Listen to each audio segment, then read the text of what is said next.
Step 5, the grand design. Are you ready? Ready to write your future? Are you ready to be bold, dream big, and put your aspirations on the line? Literally. Ready to proclaim your BHAGs, your big, hairy, audacious goals? This is it. It's time for the grand design. This is actually the easy part. You knew this part about goal setting before this course. How to make a list of what you want to accomplish in the year ahead. The difficult part has been the process we've gone through to get here. We've talked about why setting goals is important. We've reviewed previous setbacks and accomplishments, and we've turned on the miracle magnet of the attitude of gratitude. We've figured out who you really are, what matters most to you in life, and have assessed how you've spent your time up to now. So, are you starting to feel pretty good about yourself and feeling that you're on the verge of something big? I hope so, because you are. And soon we'll outline the exact formula for designing your best year ever. But first, it's important to lay down some ground rules. Before you begin your goal setting, let me walk you through the guidelines. There are many trapdoors people fall through when setting their goals that render their goals ineffective, if not even counterproductive. Let me lift the lid on these trapdoors so you don't fall in them. Guidelines. Let me start you with this thought. Subtle and seemingly inconsequential adjustments transform wishes and aspirations into results. Number 1, don't just think it, ink it. The weakest ink is stronger than the strongest mind. Unless you write down your goals, they are often lost in the shuffle and excitement of new problems, challenges, and decisions. Eliminate outside interruptions. Brian Tracy told it to me this way. Unsuccessful people carry their goals around in their heads like marbles rattling in a can. Goals that are not in writing are merely fantasies. Put another way, they're like bullets with no powder in the cartridge. People go through life shooting blanks without written goals. To succeed, making clear written goals is your starting point. Well said, Brian. Number 2, suspend reality. Pretend it's only a game. Play in fantasy for a while. Let the giant that lay dormant inside you out to play. If you had every skill, resource, or ability in the world, what would you do? What would you set out to accomplish? Don't filter, qualify, or judge. Albert Einstein once said, "The same thinking that has led you to where you are now is not going to lead you to where you want to go." So remember, don't prejudge your ability or worthiness to have or achieve whatever your mind conceives. Let your thoughts flow. Are you feeling uneasy already? Understand that you're not committing yourself to everything or anything you write down at first. You're brainstorming, letting your imagination take a stroll. There will be time enough to separate the outrageous and the absurd, but to start, just play with reckless abandon. If a genie popped out of a lamp and could grant you 10 wishes in every one of these categories, what would you write down? Go for it. Here's number 3. Go big. It has been proven countless times by average people with meager beginnings who have risen to become extraordinary, world-changing achievers. Anything you can clearly visualize and genuinely desire is within the realm of possibility for you. Or as the great Napoleon Hill put it, whatever the mind can conceive and believe, the mind can achieve. It's important to understand that your mind doesn't care about the size of your goals. If you set little goals, you'll achieve little goals. If you set big goals, you can achieve big goals. And for the most part, it takes just about as much time, energy, and life force to achieve big goals as it does little ones. So why not set some big ones? Here's what Laird Hamilton, American big wave surfer, had to say about going big when we sat down with him at Success. All of us are capable of setting up our dreams as lofty and as high as our imaginations can bring us. When you lack imagination, it's difficult to create a goal. You have to dream, and you have to have some imagination to say, here's a big goal, now let's go conquer it.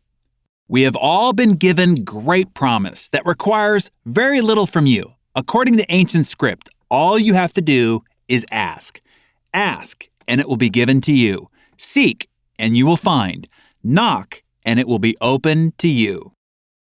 Give yourself permission to dream big and risk big. What would you go for if you knew success was guaranteed? If you could write the script for your character's role in life, and it could be anything. What role would you write for yourself? What's your secret ambition? What have you always wanted to do, have, be, experience, but have been too afraid to pursue? What is your BHAG, your big, hairy, audacious goal? What is that one thing that even the thought of it makes your palms sweat a little? You are called for greatness. Answer the call. Expect greatness from yourself. Your responsibility is to live out your greatest potential and be the best you possibly can be, right here, right now. Expect little, and as a result, receive little. As my mentor Jim Rohn has said, don't set your goals too low. If you don't need much, you won't become much. Okay, here's number 4. Speak in the positive. Decide what you want to move toward, not away from, and speak in those terms. Examples.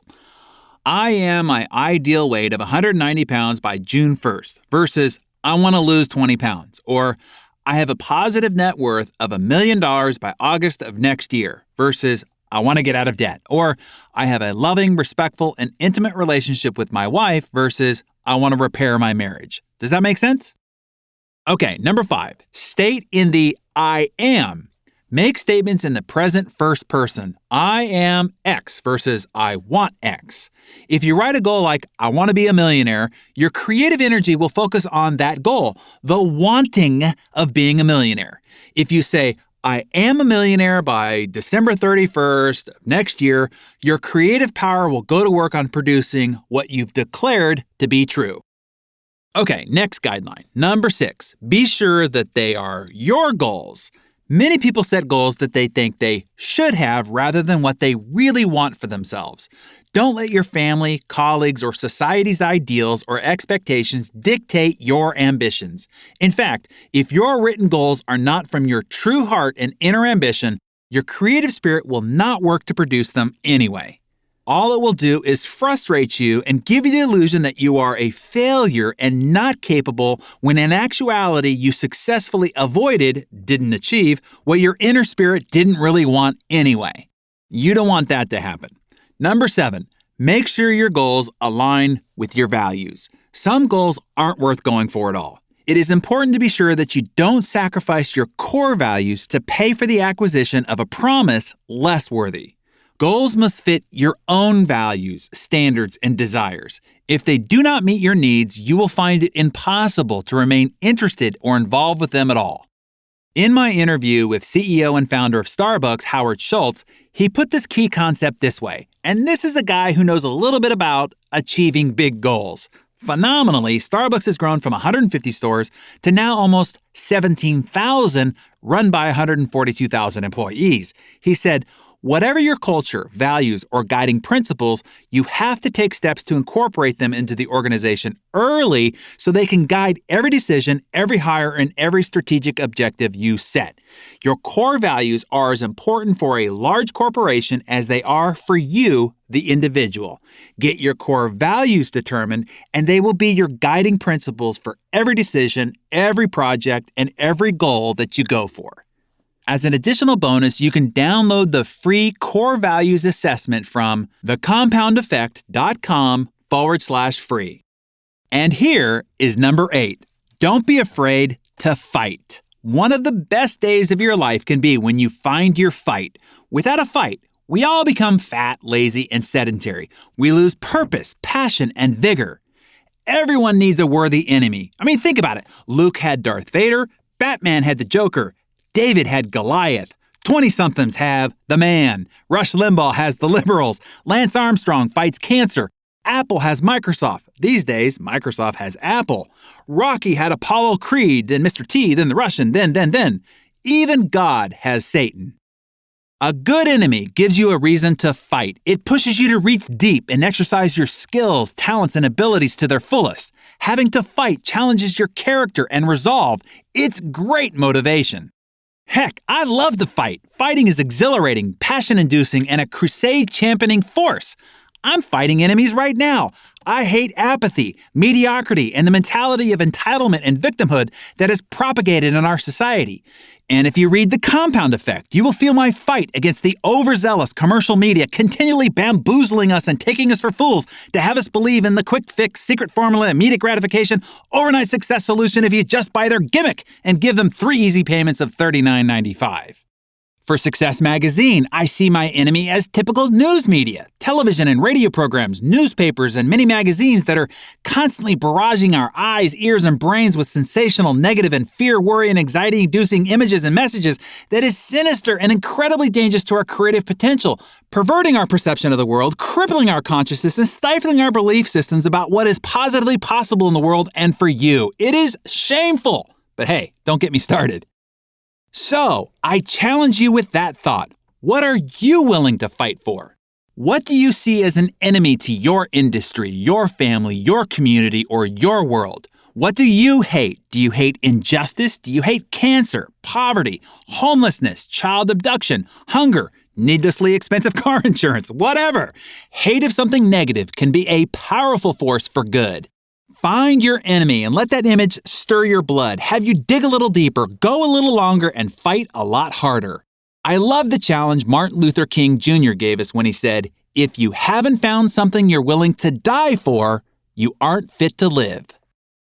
What are you willing to cross a 100-story sky-high plank for? What are you willing to work day and night for? What are you willing to die for? So essentially, you can really live.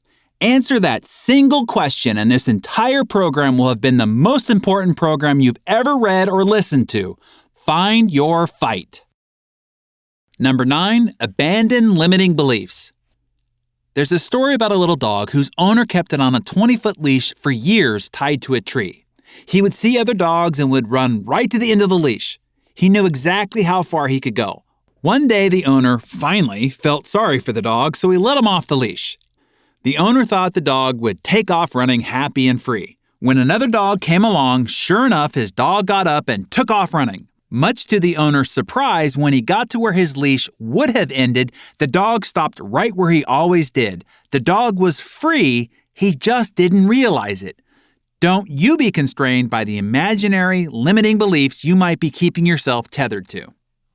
And number 10, fear not. For the last guideline, I ask you to consider this passage from Marianne Williamson's book, A Return to Love.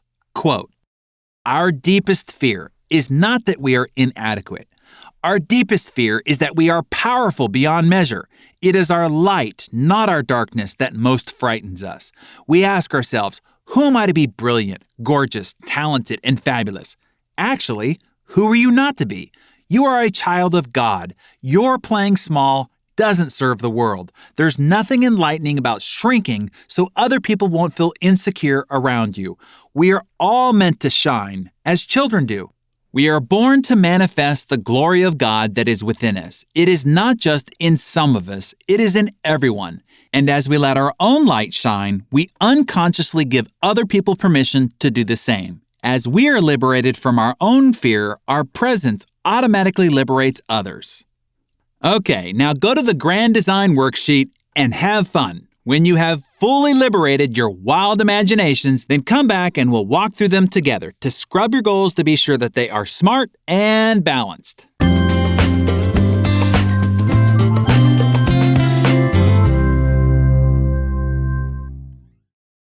Goal check. Are they smart? Now we have to check in and be sure that the goals we decided on passes due diligence. First of all, are the goals you wrote completely smart? Let's check and adjust accordingly. S, specific. Specific goals means well-defined, something that would be clear to anyone else. Example, here's what's not specific. Become debt-free. Specific would be cut up my credit cards and pay off $27,000 in bills and $33,000 in student loans. Adjust your goals so that they are specific. M, measurable. This is where we quantify our objectives so that we can measure our achievements against them. When you measure your progress, you stay on track, you reach your target dates, and you experience the exhilaration of achievement. That spurs you on to continued effort required to reach your ultimate goal. To determine if your goal is measurable, ask questions such as, how much, how many, how will I know when I accomplished it? Example, here's what's not measurable. Get fit. Here's what is measurable. Lose 25 pounds. Have a BMI or body mass index of 20. Cholesterol of less than 200. Able to run 5 miles regularly. Adjust your goals so that they are measurable. Here's the A in SMART. Attainable. This is the time to pull your head out of the clouds and put your feet back on the ground. The ground may be significantly elevated, but it's solid ground nonetheless. You can't create world peace tomorrow, solve hunger this month, or become a millionaire in a year if that is 20 times your current net worth. Your goal needs to stretch you, yes. Push you farther and faster than you ever thought possible, yes. At the same time, you don't want them to debilitate you if they're not really possible, even if you operated at your highest and best for the duration. Don't rely on any extraordinary external luck to have happen in order for you to reach your goal. What could you do and control the outcome to if you played at world-class level? Take a lesson from the famed women's basketball coach Pat Summitt from University of Tennessee. I'll tell you as a side note, she changed the way women's hoops is perceived around the world. She has won an unfathomable 1,037 games against only 196 losses. Point being, she's got some worthy advice on setting and achieving big goals. This is what she said. We always make sure that our plans for the season can be achieved. Setting goals is incredibly important to success, but if you set a goal that seems impossible to achieve, then you risk losing morale, self-discipline, and the chemistry if you falter early. Set a goal that stretches you, requires an exceptional effort, but one that you can reach. So now adjust your goals so that they are attainable. Now let's move on to the R in SMART. Relevant. This is one of the most important criteria to scrub against. Are the goals you set in alignment with your core values? Who you are and what's really important to you in life? Do they align with your mission and support your vision that you have for your life? You want to be sure that the direction in which you focus your creative capacity is in the direction of what is truly important to you, your life, and the legacy you intend to leave. If not, reconsider. So now, adjust your goals so that they are relevant. And lastly, T, time sensitive. You think, act, and react with the urgency and appropriate energy defined by the task. Just as your muscles prepare one way as you stoop over to pick up the morning paper and react in an entirely different manner when you bend over to pick up a 100-pound barbell, so does your mind. It prepares your body and attitudes for responding appropriately to the deadlines that you set for yourself. Deadlines create a challenge, and you will respond to the challenge. In sports, the tension mounts as the time runs out. The most exciting plays are often in the last few minutes, especially if the game is close, because people respond in dramatic fashion to the challenge of deadlines. So now, adjust your goals so that they are time sensitive. Specific, measurable, attainable, relevant, and time sensitive. Are your goals SMART? And now next, goal check. Are they balanced? Now look back at your goals and be sure that they represent each area of your life wheel. The grand goal in life is whole life success. Success, by your definition, in every area of your life. Your goals become the roadmap by which you navigate the direction of your life. Before you begin the journey toward your new goals, take a step back to gain proper perspective on exactly where you're going to be directing your life. Too often we see people focusing exclusively in one area of their life at the sacrifice of other areas. Have you ever seen a guy who has giant arms but skinny legs? Looks a bit ridiculous, right? That's how many people's lives look. Too much focus in one area and not enough in another. We all pity the man who has the big house on the hill filled with expensive cars and trinkets, yet no one to share them with.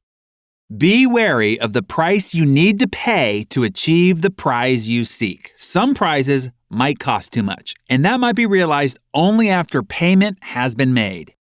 I like what Big George Foreman said in an interview with Success. He said, in the end, statues and all those things, that doesn't mean anything.